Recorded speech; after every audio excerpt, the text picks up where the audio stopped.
Mami, co děláš?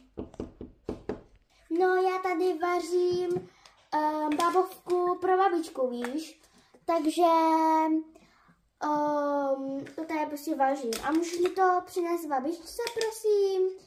Aničko, prosím. Mami, klidně, to je prostě perfektní. Tak dej mi tu nějakou tašku, aby se mi to dala. No tak fajn, no, tak tady máš.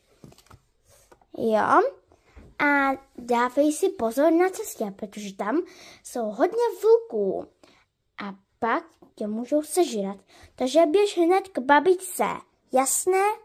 Ano, mami. La la la la la la la la la.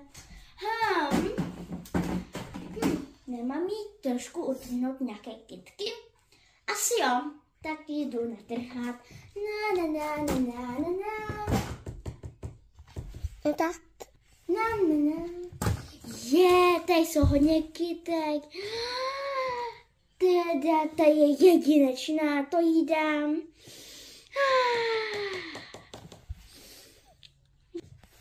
Počkat, já jsem zapomněla cestu domů. Kam to asi je?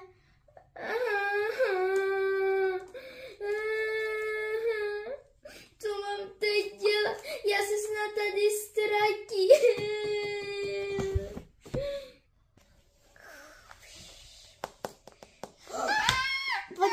Někdo potřebuje pomoc.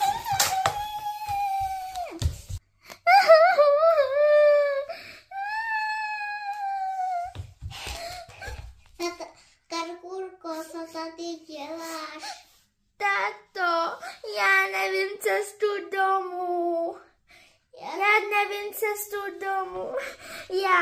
Já jsem maminka mi říkala, ať přinesu kytičku, dá kytičku. Ona dělala bábovičku a říkala mi, ať přinesu babičce. A pak jsem šel odtrhnout nějaký kytičky a pak jsem se ztratila. Neboj se, půjde na babičce.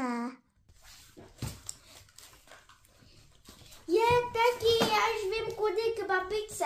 Tak ahoj. Ahoj.